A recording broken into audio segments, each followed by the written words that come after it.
With the Bucks having the best record in the league, the reigning as well as current MVP in Giannis, and them playing in the East, many view them as a sure look finals team.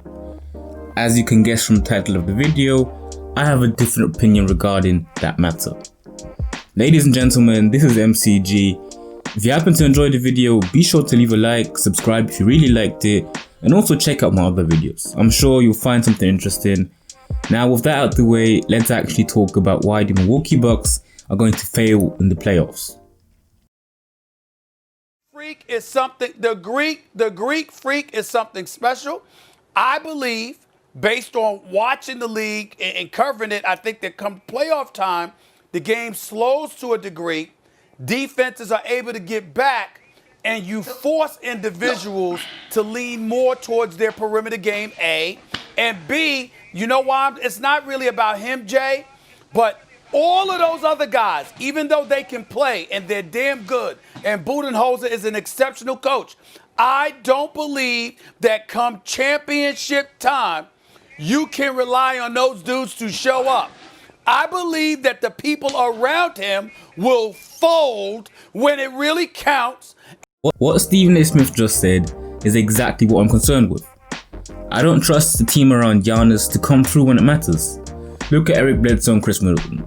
Do you think they can get it done when Giannis needs them?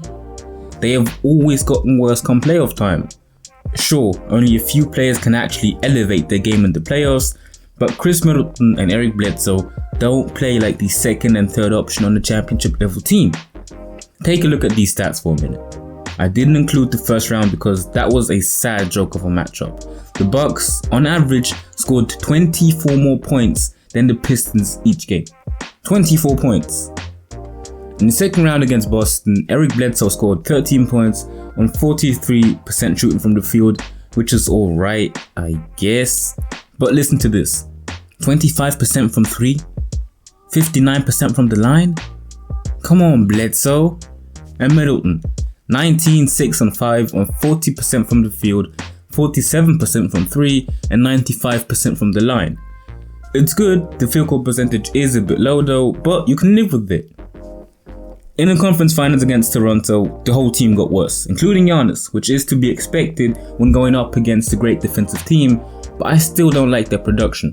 Khris Middleton, 14, 7 and 4 on 41, 37 and 77 shooting splits. This is your second option, averaging 14 points. And your third option averaged 10, 4 and 4 on 29, 17 and 76 shooting splits. Both Middleton and Bledsoe got outscored by Brook Lopez, who averaged 16 points. I've been saying this for a minute now, but ever since that Boston series, George Hill outplayed Eric Bledsoe. He averaged more points, was more efficient whilst doing so, and even though he averaged one less assist than Bledsoe, he only picked up 3 turnovers in the second and third round combined. To put that into perspective, Eric Bledsoe had 15 turnovers in the Boston series alone. Giannis needs his running mates to be able to create for themselves as well as for him, because Giannis can't really do that. He might be as quick as a forward, but he plays more like an actual big. His game relies on speed and strength, and the former isn't guaranteed in the playoffs. The game slows down and becomes more of a half-court game than in the regular season. Giannis won't always be able to bulldoze past his matchups and get it done, because they will actually be prepared. Bam Adebayo isn't going to be an easy matchup for Giannis. He's got speed and strength, and a great defensive team around him to stop or at least slow down the Greek freak. You know who else has all of that, just better? The Philadelphia 76ers. They, to me, have everything they need to beat the Bucks in a 7-game series. If they figure their stuff out before the playoffs, they can become an even scarier defense than the Raptors were last year. Just think about it. They have 3 elite defenders they can throw at Giannis. Ben Simmons, Defensive Player of the Year candidate that might not be as strong as the Greek freak, but he can keep up with him. Joel Embiid, if healthy, also a Defensive Player of the Year candidate who might not be as fast as the Greek freak, but just as strong. Al Horford, the alleged Embiid-Stopper that he's a mix of Simmons and Embiid defensively. He's not as quick as Simmons, but quicker than Embiid, and he's stronger than Simmons, but not as strong as Embiid.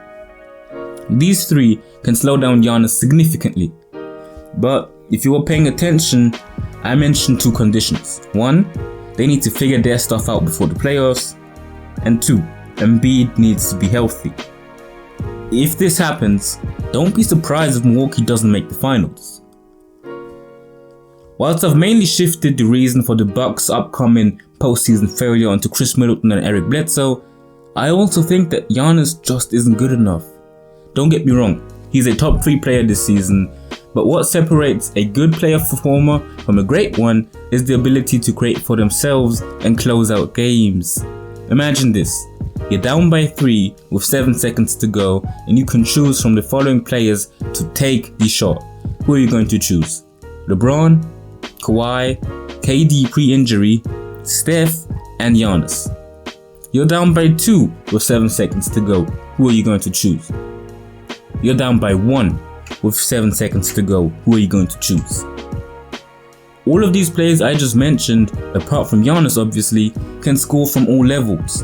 They can give you a 3 and mid-range, and they can finish at the basket, all with great efficiency. Giannis on the other hand can only effectively score at the rim. Any other spot and you have to send a prayer. Unless Giannis gets a reliable shot, or he has a running mate that I can completely trust in the playoffs, I won't trust the Bucks in the playoffs. Middleton is an excellent player, but he's no Paul George, he's no Anthony Davis. This isn't even a knock against Middleton or Giannis, it's just a fact. Shaq had Kobe to close out games, LeBron needed a reliable 3-point shot before becoming a champ.